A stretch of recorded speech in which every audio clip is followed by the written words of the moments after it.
Salutations, ici Geoffrey de Formaclette et donc deuxième partie de la série de vidéos sur le Jefferson Curl. Et en l'occurrence sur cette partie, ça va être plutôt sur donc l'histoire du Jefferson Curl ou comment il a été popularisé. Et donc avant de présenter les différentes raisons de pratiquer le Jefferson Curl, il est intéressant de savoir d'où vient cet exercice et comment il a été popularisé. De ces informations, cela peut nous aider à déterminer pour qui, pourquoi le Jefferson Curl est adapté et utile. De ces informations, cela peut nous aider à déterminer pour qui et pourquoi le Jefferson Curl est adapté et utile par la suite. Il semblerait donc que ce soit Tim Ferriss, auteur et entrepreneur américain, qui aurait popularisé le Jefferson Curl dans son livre Le corps en 4 heures. Dans ce livre, Tim Ferriss présente cet exercice utilisé par l'entraîneur national de gymnastique masculine des États-Unis, Christopher Sommer. Cet entraîneur aurait remarqué qu'avec la pratique du Jefferson Curl avec charge additionnelle en étant surélevé, cela diminuait bien les blessures et augmentait la mobilité chez ces jeunes athlètes de haut niveau. Si ces informations sont correctes, il y a plusieurs remarques qu'on le puisse faire. La première, l'auteur Tim Ferriss a donc popularisé un exercice qui était jusqu'à présent uniquement pratiqué par une élite avec des athlètes de haut niveau. La deuxième, ces athlètes de haut niveau entraînés par Christopher Sommer avec donc déjà une sélection drastique sur leur capacité physique à encaisser des exercices de haute intensité et un grand volume.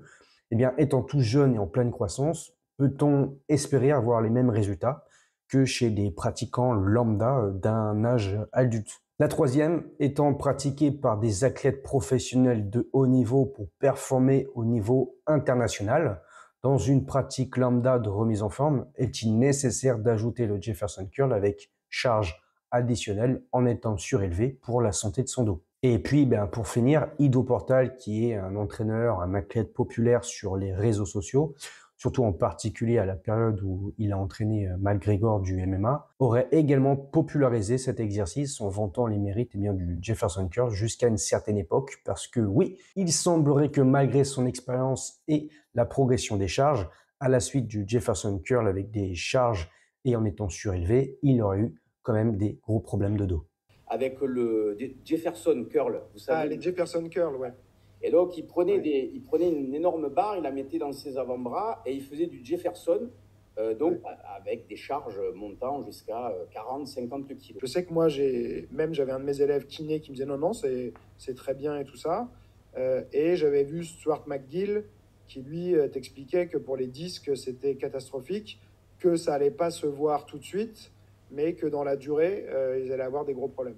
C'est exactement ce qui s'est passé pour Portal. C'est-à-dire que, alors, il a respecté, si tu veux, toute une progressivité. D'abord, on travaillait avec des haltères de quelques kilos. Et puis, forcément, les structures se renforcent. Hein, c'est la magie aussi du corps humain. Et les structures se renforcent, les structures se renforcent, les structures se renforcent. Et je crois qu'il était arrivé à des charges de 60 ou 70 kilos comme ça. Et un jour, clac! Je ne sais pas trop la finalité de ce qui s'est passé. Je ne sais pas s'il a un ligament ou carrément un disque qui a explosé, mais il s'est retrouvé presque paralysé. Et malheureusement, ça derrière, tu ne communiques pas dessus sur YouTube. Ah, c'est vrai que je ne savais pas. Oui, mais justement, c'est aussi le problème, c'est que ces gens-là derrière, ils ne viennent pas t'expliquer que pendant, ils t'ont entraîné dans le mur avec eux, quoi, tu vois. Cette introduction de l'explication du Jefferson Curl et de son origine permet déjà de remettre les choses dans le contexte et sera utile pour développer les différentes raisons de pratiquer le Jefferson Curl. En attendant, si vous voulez prendre soin de votre dos sans équipement, moi-même ainsi que Sarah qui est physiothérapeute et qui a fondé un centre pour former les professionnels de la santé afin de corriger la scoliose, on a créé un guide dans lequel vous retrouverez des exercices d'évaluation, d'étirement, de renforcement musculaire pour un dos en forme sans avoir besoin d'aller en salle de gym. Vous pouvez donc trouver le guide sur le site formaclette.fr et sur ce, je vous dis forme à vous pour la troisième partie sur le Jefferson Curl.